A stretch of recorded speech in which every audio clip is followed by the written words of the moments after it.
Over and bring Christopher O'Leary into the conversation now, Senior Vice President of Global Operations at Sufon Group. Good to see you, Chris, again. Thank you for coming in today. He's worked for decades with the FBI on counterterrorism. And we've talked a lot about hostages with you, given your experience. I was just talking to Robert Sherman a few moments ago about whether there were still talks underway. I mean, 8 Americans still trapped in Gaza. Should their families have hope as they watch what's unfolding as the war really picks up again? Yes, I will tell you, I do know that there are efforts to jumpstart the negotiations. My good friend and former colleague, Roger Carstens, the Special Presidential Envoy for Hostage Affairs, who's gifted in this work, is over in the region right now. As you know, senior leaders of our administration are all pushing this. And the Qataris are going to keep working at it and try to get people back to the table. But Israel left the table, right? Israel left the table. Yeah. But you know, every day is a new day with this.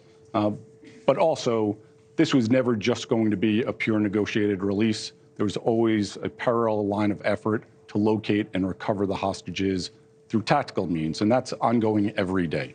I wonder, you know, given your experience, if you'd have any point of view on how the war's being carried out right now by Israel. We were having this conversation last hour with someone in Jerusalem who's, you know, has a quite hawkish point of view over there, but is there another way, I guess, essentially to do what Israel wants to do, which is obviously to eliminate Hamas, other than some of the wide-scale bombing that we've seen? In other words, could they send more troops in, special operations and the like? Is there a different way to do this, do you think? So from my perspective and my experience and talking to a lot of colleagues who've done this for the last 2 decades in and around the Middle East, the current approach is not likely going to meet their strategic goals, which is to dismantle Hamas, rescue the hostages, and there's an unwritten one as well, bring justice to the victims, whether the victims of October 7th or the hostages. It's not going to meet their goals. It is not.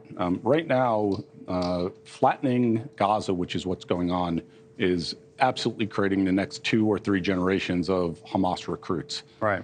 You're also inspiring attacks and motivating individuals in Paris.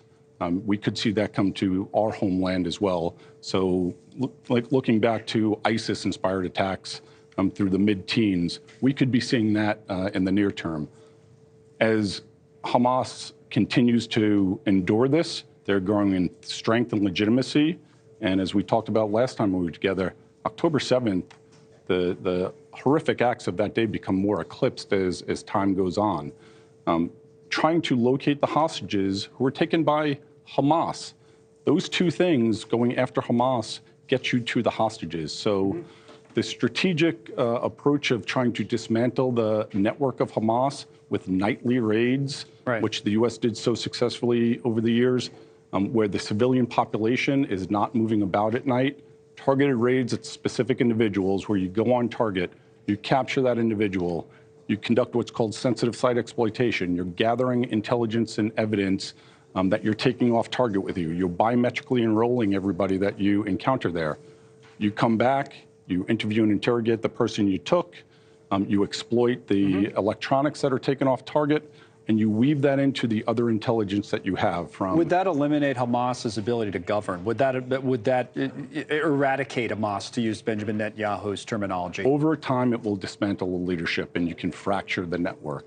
The United States did it successfully against al-Qaeda in Iraq, al-Qaeda core leadership, ISIS. I mean, that's, you know, everybody points back to General Glynn when he went over there, Jimmy Glynn, having the experience in Fallujah. Well, he has that for sure. He's a consummate Marine leader and combat veteran. He went over there to advise them on special operations. He's a former commander of Marine Special Operations Forces, and he was also, more importantly, the deputy commanding general in the fight against ISIS during its height. Now, remind me when you left government. You didn't leave that long ago, right? Just in September. Right, so just in September. So I would assume these conversations from the United States point of view, something similar to what you're suggesting must be happening, and I wonder what Israel's saying in return. So they are for sure happening. I can speak to that. Number one, we're just advising Israel on the best approaches because we have equities as well. There's American citizens there.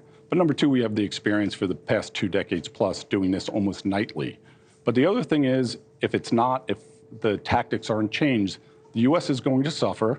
because we are being blamed for supporting Israel, so we could have attacks happening here.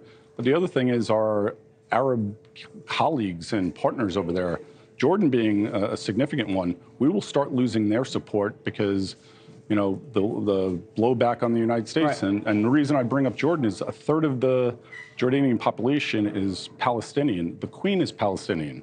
So I mean, you look around the region, partners that we need that have been key allies over the years, we may lose over time. You know, I wonder. Thanks so much for watching. Just go to joinnn.com to find NewsNation on your television provider. And don't forget to click the red subscribe button below to get more of NewsNation's fact-driven, unbiased coverage.